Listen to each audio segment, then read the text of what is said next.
If you're looking to create, grow, and sustain your wealth, download and subscribe to the Pain Points of Wealth podcast at BeBullish.com with Bob, Ryan, and Chris Payne. It's your podcast for market insights, money tips, and real talk on the economy. Download and subscribe at BeBullish.com.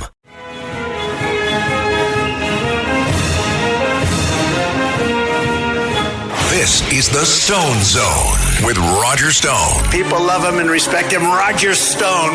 Now, get in the zone. It's the Stone Zone. Here's Roger Stone. Welcome. You are now entering the Stone Zone. First of all, I want to thank the literally thousands of people who reached out on email, text message, and phone to wish my wife happy birthday.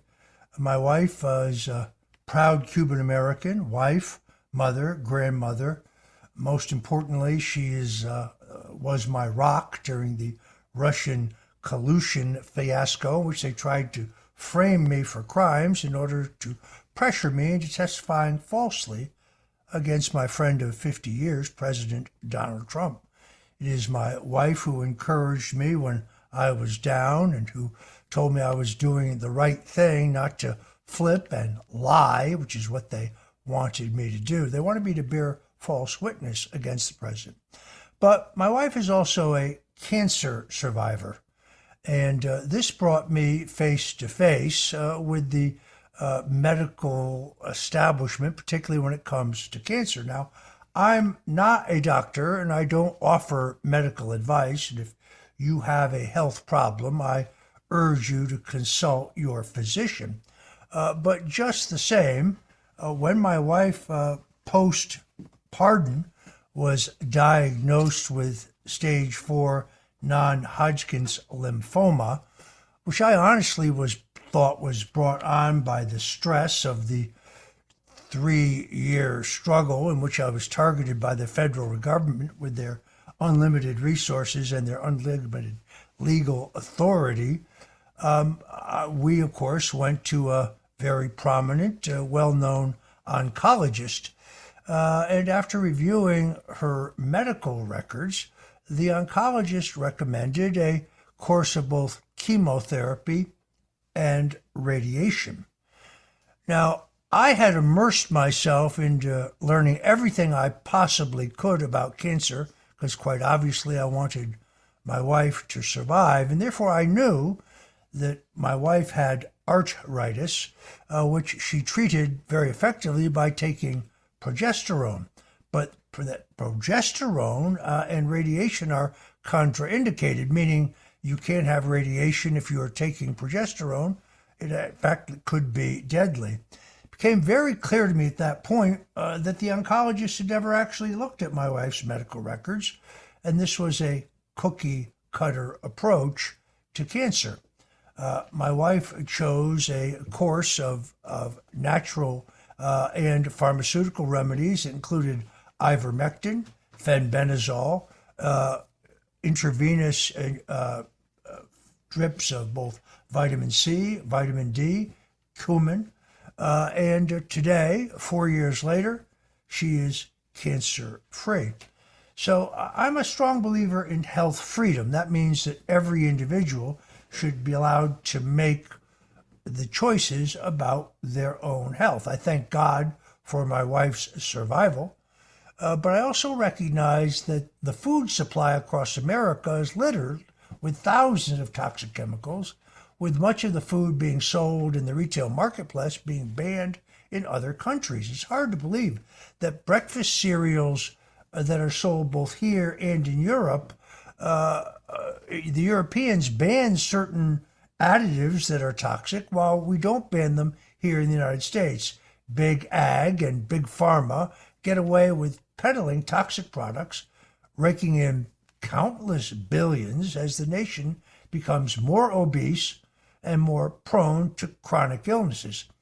This system may be changing with Robert F. Kennedy Jr. as the head of Health and Human Services, but not quickly enough.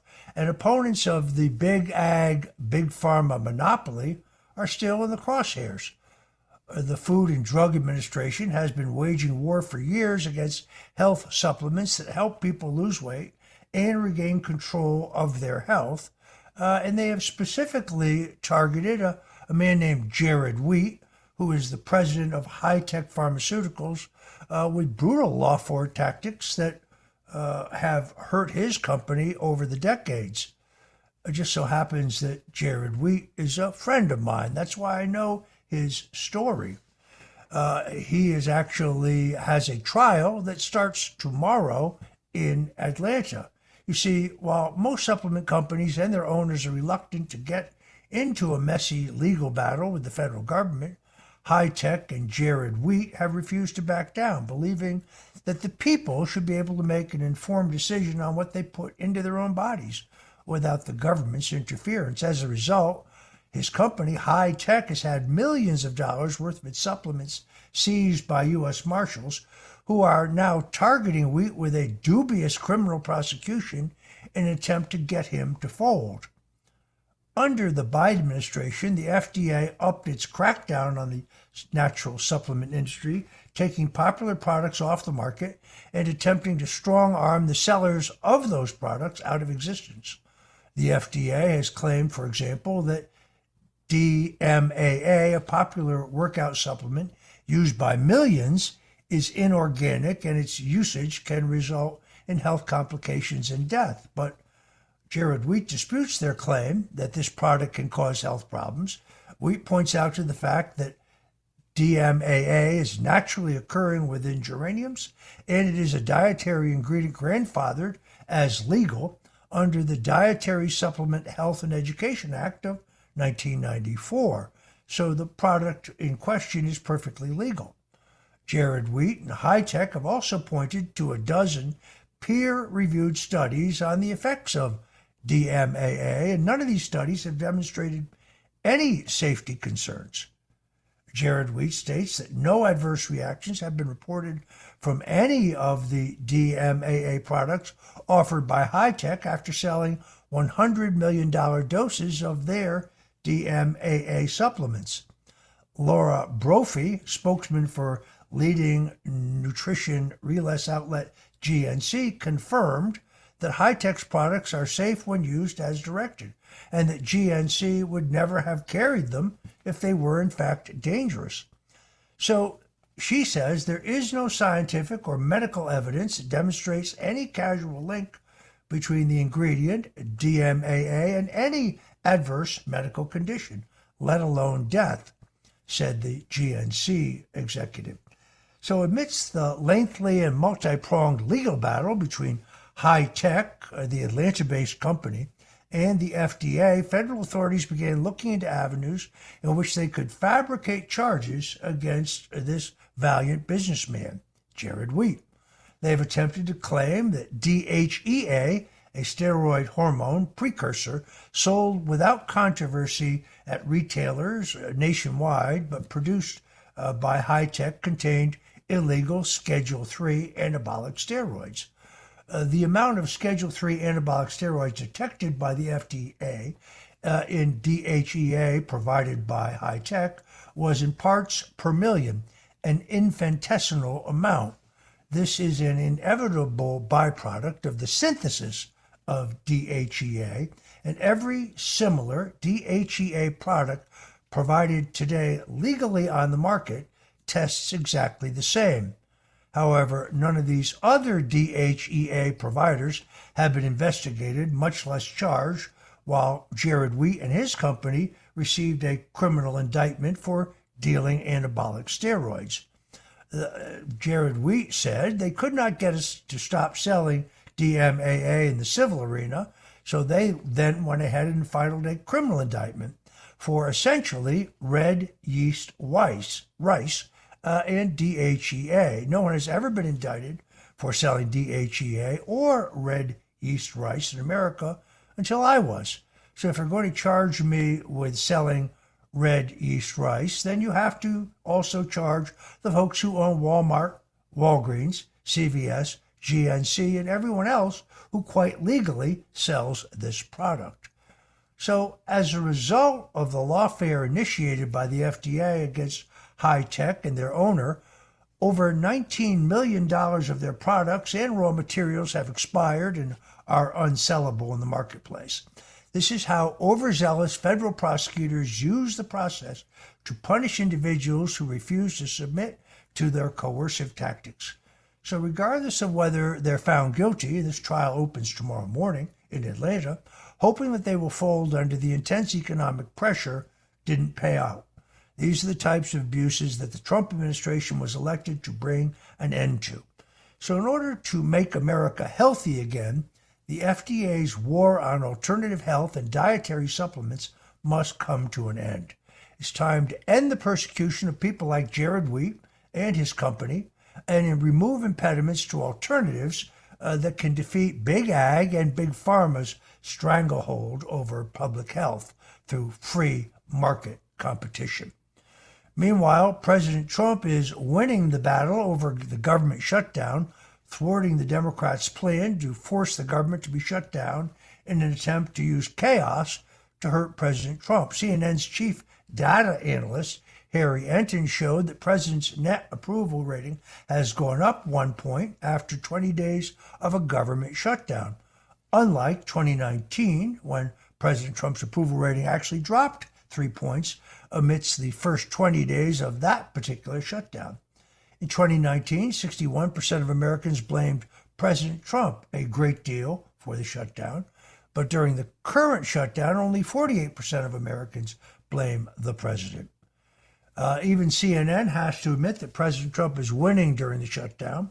The cruel gambit perpetrated by desperate Democrats has failed, and most people don't even recognize or particularly care that the federal government is actually shut down. The longer the government is shut down, the more people realize that they don't need these armies of bureaucrats spending money and telling them what to do in their private lives. So the longer it goes, the more the public will realize how unnecessary the federal bureaucracy is. So I expect them to fold within the next couple of weeks. The stakes are very, very clear. The Republicans and President Trump have offered what's called a continuing resolution, which would continue to fund the U.S. government at the current levels of spending. That is not to say that we don't need deep cuts in federal spending, that there's not millions, not billions, but trillions of dollars, as identified by Elon Musk and his DOGE committee. We clearly need to cut federal spending, but the Republicans are prepared to fund the government at the current level of spending. Unfortunately, Chuck Schumer and the radicals in his party want to spend an additional $1.5 billion, a great deal of it that would end up in the hands of illegals for health care. No, that's not disinformation. That's a fact. That's why this is Schumer's shutdown. Meanwhile, President Trump also benefits from the fact that he is clearly making progress in ending the war between Russia and Ukraine, announcing last week that after a phone call with Vladimir Putin, the Russian president, he met the following day with Volodymyr Zelensky, the Ukrainian president. This week, Secretary of State Marco Rubio and a team from America is meeting with a team of negotiators from Russia, with the president scheduled to meet Putin himself in Budapest. In fact, President Trump already reached out to Viktor Orban, the president of Hungary, and preparations are being made for a peace settlement meeting in Budapest.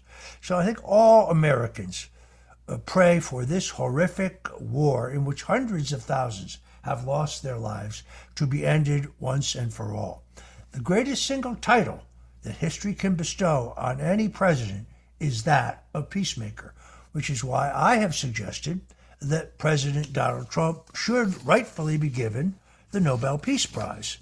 Now, they have given the Nobel Peace Prize to the leader of the resistance in Venezuela, but what I suggested was that she accept the prize and then give it to the man who really deserves it, the man who has brought peace between India and Pakistan, between Armenia and Azerbaijan, between the Congo and Rwanda.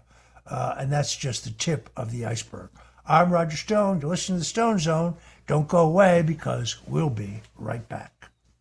This is the Stone Zone with Roger Stone. He likes politics and he's a professional at the highest level. Roger Stone. Where's Roger? This is the Stone Zone. Now, get in the zone. It's the Stone Zone. A man who's gone through hell, but he's kept going, and he's smart, and he's strong, and people love him. Not everybody, but people love him and respect him. Roger Stone. Where's Roger Stone? Here's Roger Stone. Welcome back to the Stone Zone. As a longtime observer of New Jersey politics, I was actually the chief political strategist for Governor Thomas H. Kean, who won his 1981 race for governor by 1,209 votes out of 2.5 million cast, the closest New Jersey governor's race in history.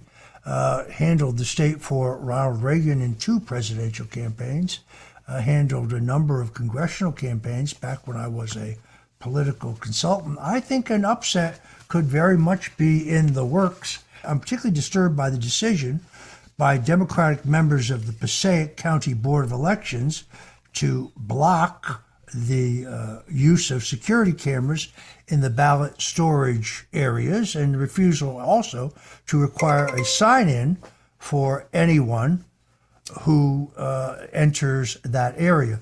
The fact that the Board of Elections chairman in Passaic County is also the county Democrat chairman, well, that makes it even worse. In recent years, Passaic County has been home to infamous voter fraud schemes, among the slowest counties to count ballots and to certify elections in the entire state. Frankly, given the Passaic County Republican Party justified in their suspicions about all of this, and they must take every necessary legal step to make sure that the election is conducted with both integrity and transparency. The latest polls in this race are very interesting. The Emerson College poll shows that this is now a dead heat, with Democrat Mickey Sherrill at 43% and Republican Jack Ciattarelli at 43%. The Rutgers poll has Sherrill up by 9, but the plus or minus margin of error there is about 5. Quinnipiac College back in October 5th had it at Sherrill 50, Ciattarelli 44. It's interesting because this is a state that President Donald Trump lost by 15 points 8 years ago, but only lost by 5 points in the most recent presidential campaign, showing that he can win. Anyway, all eyes are on the Garden States, a state I have a lot of experience in. I'm smelling an upset. Thanks for joining us today as we talk about it on the Stone Zone. Whatever you do, don't touch that dial because we'll be right back.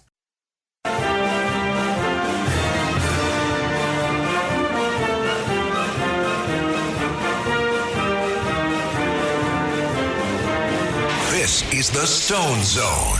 Now, get in the zone. It's the Stone Zone. A man who's gone through hell, but he's kept going, and he's smart, and he's strong, and people love him. Not everybody, but people love him and respect him. Roger Stone. Where's Roger Stone? Here's Roger Stone.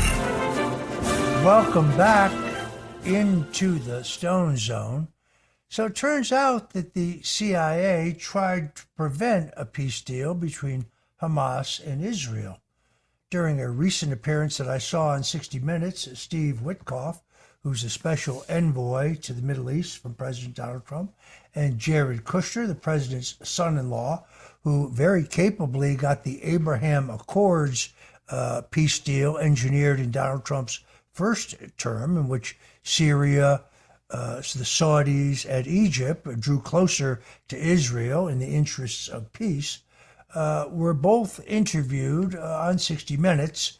Now, both of them served as diplomatic envoys to help finalize a peace deal between Israel and Hamas. But both gentlemen said that the Central Intelligence Agency was giving them faulty intelligence, essentially in an attempt to derail the agreements. Witkoff told reporters how the leaders of Qatar, Turkey, and Egypt each told them that Hamas was ready to negotiate, even while our intelligence briefings from the CIA were saying the exact opposite. Steve Witkoff said, we were getting, because of our relationships, we were hearing that Hamas was positive on the proposed deal. Yet I was reading intelligence reports every day and getting briefings from the CIA 3 times a day, and those intelligence briefings were suggesting that Hamas was going to say no. So Jared and I made a decision as to where we thought this was going. We really felt this was going in a positive way, and sure enough, Hamas came out and said, well, we accept the president's proposal and his plan. This should really be no surprise, as the Central Intelligence Agency benefits from the U.S. having adversaries around the world. In a more peaceful world, their budgets are cut and their influence wanes rapidly. This is how the military-industrial complex works. They don't want negotiations and the bridging of gaps. If we had listened to the CIA and the neocons and the warmongers, they would have said no to negotiating with Hamas because they're evil terrorists and you do not negotiate with terrorists. This is convenient for those in the military-industrial complex because there's a constant conflict, but this mindset has not helped the American public become richer or freer. President Trump's approach, peace through strength, where his administration is willing to talk to anyone, is exactly what the world needs to come together on a banner of mutual respect. President Trump has returned to the concept of peace through strength, first utilized by President Dwight Eisenhower, heavily relied on by President Ronald Reagan, rather than the philosophy of the Bushes, the Clintons, the Obamas, and the Bidens, all of whom seem to want to start endless foreign wars where our inherent national interests were never clear. These are the same people, of course, who eroded our civil liberties, piled up massive debt, and put us into trade deals that were advantageous for our trading partners, but not for the United States. Under President Donald Trump, I believe those days are over. Meanwhile, Venezuela is tightening its border security with nearby Colombia as they deal with the Trump administration's crackdown against the nation's communist, Marxist, narco regime. Following news that President Trump has authorized CIA actions against the Maduro regime, there are reports that Maduro is growing paranoid and more insular. Meanwhile, while drug boats off the coast of Venezuela are getting blown up by President Trump's very popular military actions, this has caused Maduro to launch what he calls Plan Independencia 200, a set of initiatives designed to shore up his own power and overcome his immense unpopularity today among his own people.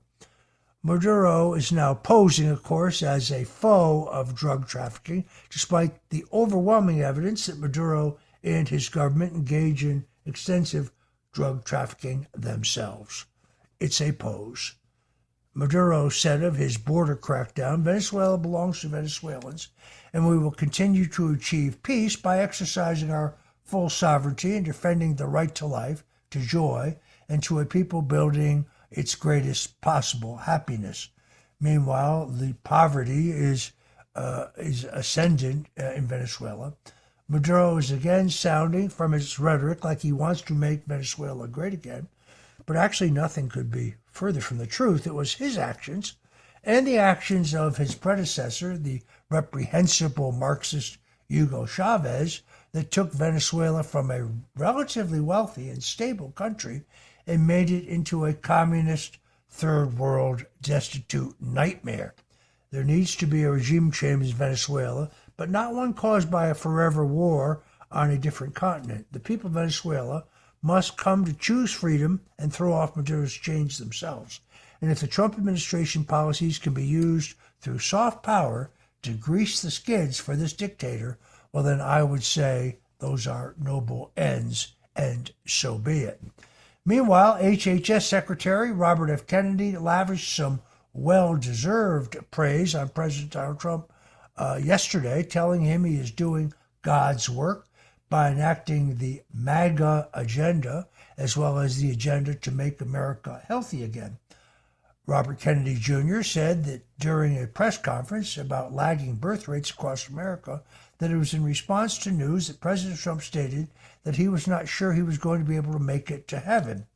RFK contradicted him, saying, "You made peace in the Middle East, and now you're giving millions of Americans a chance to have a baby. You're doing this while the government is locked down by the Democrats. This is because of your energy, your commitment, your vision." Let's listen to RFK himself. That you didn't believe that you were going to get to heaven. You're doing God's work here. You've made peace in the Middle East, which is beyond anybody's imagination. And now you're giving millions of Americans a chance to have babies. And you're doing this while the government is locked down by the Democrats. But this administration has not stopped working for the American people. And that's because of your energy, your commitment, your vision, and I want to thank you for allowing me to be part of it. To be very specific, President Trump's moves to combat lagging birth rates, including providing fertility insurance for mothers at an affordable cost nationwide, and expanding insurance coverage for in vitro fertilization. If you think back to the election, Democrats claimed that President Trump would outlaw in vitro fertilization. Just another canard from the Democrats and Kamala Harris. President Trump is concerned with making structural changes that will ensure the health and viability for our country for generations to come. That is the resume of a statesman. President Trump will have a heavenly gift waiting for him, to be certain, for not only his goodness and his acts of charity, those acts he did as a businessman and a media mogul, but particularly because of his record as president, boldly fighting corruption and overcoming seemingly insurmountable odds to bring peace to virtually every corner of the world. Meanwhile, the mustachioed warmonger John Bolton was indicted last week over mishandling of classified documents. This is particularly ironic in view of the fact that Bolton himself was among the harshest critics when President Donald Trump's home, Mar-a-Lago in Palm Beach, was raided by the FBI in search of classified documents that President Donald Trump was entitled to possess under the Presidential Records Act. In fact, the judge who presided over my case in Washington, Judge Amy Berman Jackson, ruled in a previous case that President Bill Clinton was entitled to hold on to any classified document that he wished, and Clinton actually was holding classified documents in his sock drawer in his home in Chappaqua, New York. So why would it not be so that President Trump can hold on to classified documents? That's because the documents in question, in my opinion, were the documents that prove that there was, starting in 2017, a seditious conspiracy that invented the Russian collusion hoax, the two fake impeachments, the corruption of the 2020 election, the tsunami of lawfare in New York, Nevada, Arizona, and Georgia against President Donald Trump. And the deep state wanted those documents that proved their guilt back. President Trump refused to hand them over because there was no legal requirement that he do so. Speaking of the indictment of Bolton for mishandling classified information, Attorney General Pam Bondi said there is one tier of justice for all Americans now. Anyone who abuses a position of power and jeopardizes our national security will be held accountable. You see, no one is above the law. Bolton, who I used to play poker with back in the day, I was working for President Ronald Reagan. I believe he was working for Vice President George Bush. We were both part of a floating poker game. I'm not a great poker player, but John Bolton is what we used to call a fish. He was a terrible poker player. And I left a couple times with a few of his dollars. Bolton has been charged with eight counts of transmission of national defense information and 10 counts of retention of national defense information. Each charge carries a maximum of 10 years in prison. If he's convicted, Bolton could be spending the rest of his life behind bars. When asked about Bolton's indictment, Trump commented, "I think he's a really bad guy." Even establishment legal advisors admit that Bolton is in tough shape. Bolton allegedly had given top-secret classified documents to members of his own family. He also put them out on email and an old AOL account. It is specifically illegal to transmit classified documents over an unsecure server, which is, of course, exactly what John Bolton did. According to the indictment, hackers then were able to access the information, and it ended up in the hands of a specific foreign adversary. Far-left reporters from The Atlantic, which is not a journalistic outfit, but a propaganda front for the far left, reached out to several deep state veterans who agreed that the case against Bolton is righteous. So if The Atlantic is saying it, well, even the left can't defend him. In other words, Bolton is likely to be convicted and may even serve hard time. John Bolton will be lucky not to be charged and convicted of crimes against humanity, considering how many illegal wars he's championed over the years. I always thought that John Bolton was an odd choice for President Donald Trump's national security advisor, and indeed, I specifically remember when Bolton wanted to start a war because an unmanned drone had been shot down. President Trump asked him calmly how many Americans were killed. He said, "None whatsoever, Mr. President, but we should attack." The president rejected that advice because, well, he's not a neocon and he believes in peace. Meanwhile, Warner Brothers' film, One Battle After Another, which is a propaganda film meant to prop up Antifa, is expected to lose $100 million despite receiving rave reviews from left-wing critics who love the message in the movie that glamorize and rationalize leftist violence, terrorism, and mayhem.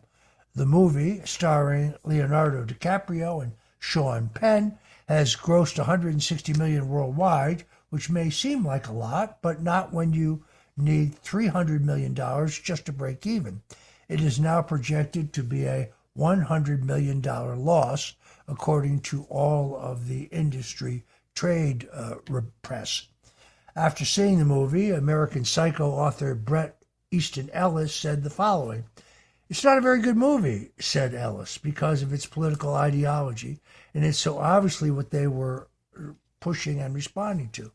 Why it's considered a masterpiece, the greatest film of the decade, the greatest film ever made, because it really aligns with this kind of leftist sensibility. It'll soon actually be kind of a musty relic of the post-Kamala Harris era, that things everyone gathers around pretends is so fantastic and so great when it really isn't that good, just to make a political point. There's a liberal mustiness to this movie that already feels outdated by October of 2025. Very, very dated. It just doesn't read the room correctly. You know, it reads a tiny corner of the room, but it does not read what's really going on here in America." You're listening to The Stone Zone with me, Roger Stone, on the Red Apple Audio Networks, and we'll be back with more politics. So whatever you do, don't touch that dial. This is The Stone Zone with Roger Stone. And he's a great, great person, Roger Stone. The Stone Zone.